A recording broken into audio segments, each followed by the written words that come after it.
tal? ¿Cómo están? Nos reencontramos, seguimos hablando de libros, de buena literatura. En esta ocasión, lo nuevo de Karen Kotner. Acá lo tenemos, periodista, escritora, y que vamos a conocer un poco del proceso de todos nuestros fuegos. Karen, te saludamos ya desde el estudio de CNN. ¿Qué tal? ¿Cómo estás? Y felicitaciones, porque sé que hay un trabajo de años para esta segunda novela. ¿Qué tal?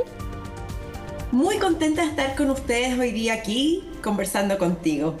Sí, me imagino, y lo que nos invita es este trabajo, yo lo decía, tú nos vas a contar después, que tomó harto tiempo, un proceso importante para ti, pero que nos cuenta la historia de una tragedia familiar, de cómo marca la vida y cómo también acá de alguna forma hay una búsqueda constante por la identidad, ¿no? Y como con ciertos quiebres, aquí está muy presente la tradición judía, con eso para poder dar un poco forma y explicación a las dificultades propias de la vida, ¿no? Exacto, tú muy bien lo dijiste, es un tema de identidad. La protagonista, que es una joven adolescente cuando comienza todos nuestros fuegos, tiene solo 14 años. Y esta es una historia de formación, lo que se llama, una historia que el lector o la lectora va a ir conociendo qué sucede con Rivka cuando ocurren los hechos detonantes de su historia, que esto aquí no estoy dando un spoiler, sino solo contando que ella pierde a toda su familia menos a su padre en un incendio en un diciembre de 1969 en Nueva York. Sí, Karen. Y ella... Sí, perdón. No, adelante, pero ahí partamos al tiro por un elemento que es fundamental. Esto ocurre en Nueva York. Bueno, hay también obviamente unos pasajes que pasan en nuestro país. Pero ¿por qué quisiste situarlo ahí? En el fondo es como hablar de una historia universal.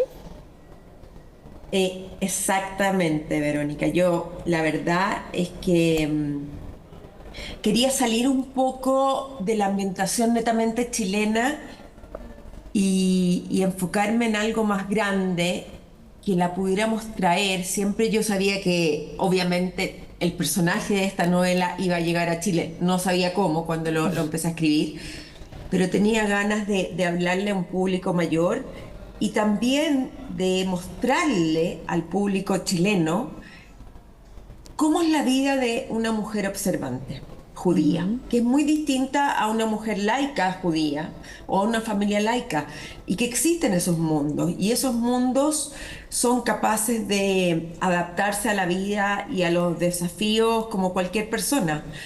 Las inquietudes al final, independiente de cuánto uno sea observante o no en la religión, siguen siendo las mismas interrogantes. Entonces, eso es muy interesante, el dilema universal en lo particular.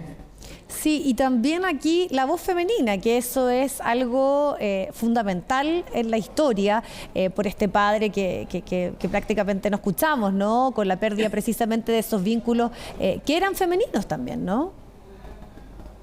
Pero tengo un problema con el padre, mi querido Jacob, que lo adoro, lo adoro. Es un hombre bueno, y que desgraciadamente no tuvo las herramientas para sobreponerse a esta tragedia.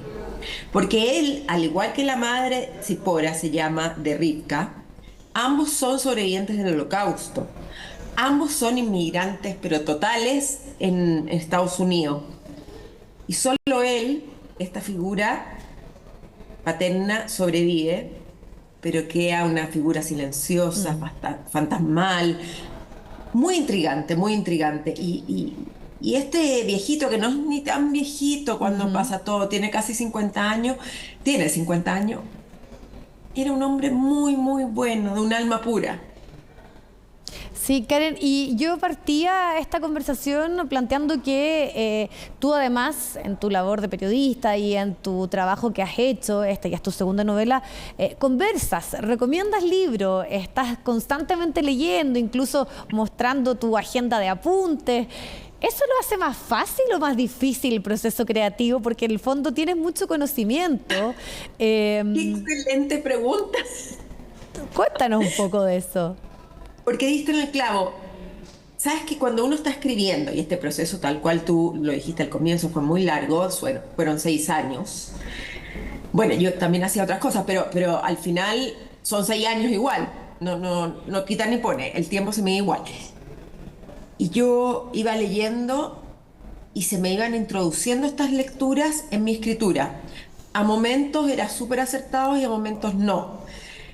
Pero yo estoy muy convencida que para lograr escribir un poquito bien o decente, un escritor tiene que leer muchísimo, Sí. muchísimo. Y, y generalmente las buenas ideas nacían de todas estas lecturas, y lecturas muy distintas, ¿ah? Lecturas chilenas, pero lecturas también europeas, lecturas muy clásicas. Y yo te diría que eso es lo que me ayudó a generar un texto un poco más complejo en el buen sentido de la palabra. Sí, y nota, ¿no? Todo ese conocimiento.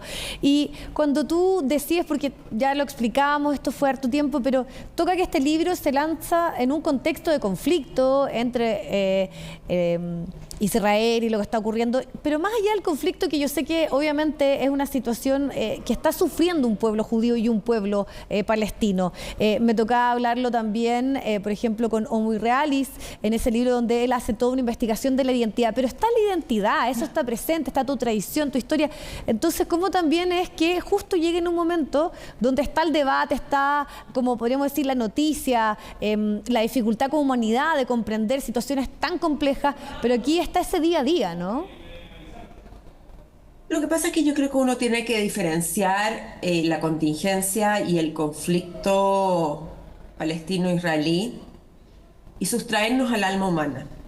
Yo lo que pretendo realmente aquí es imbuirme en el drama de alguien que pierde su familia y tiene que volver a vivir. ¿Cómo volvemos a vivir? Sí, es súper sencillo. Esto lo vivimos también en los incendios, desgraciadamente acá en Chile en Sí. el verano. Entonces, ¿cómo volvemos a vivir con las herramientas que tenemos y a los 14 años? Las herramientas de Rivka, que también en algún minuto pasé a llamarse Olivia, son magistrales, son poderosas, pero entran en conflicto con algo para lo que ella no estaba preparada. Entonces, em, volviendo a tu pregunta, yo creo que lo que nos hace la literatura es permitirnos contemplar el dolor humano, adentrarnos y hacernos las preguntas. Y quizás que a partir de esto podamos entender muchos otros conflictos, no solo el que estamos viviendo en Medio Oriente. Y el conflicto es, ¿cómo voy a vivir yo dentro de Exacto. una soledad tan grande? Sí. Y en ese proceso, porque claro, ese relato protagónico de un duelo, ¿cómo lo trabajaste? Porque efectivamente hay un quiebre, una situación totalmente traumática que te marca ese antes y después y esa exploración tan personal. Tú has contado también un poco la experiencia de tu familia, de lo que fue el Holocausto, o sea, en el fondo, cómo las tragedias, ¿no? Los dolores, siempre son como un motor de inspiración y en esa búsqueda, que aquí está muy presente también. Mira, em,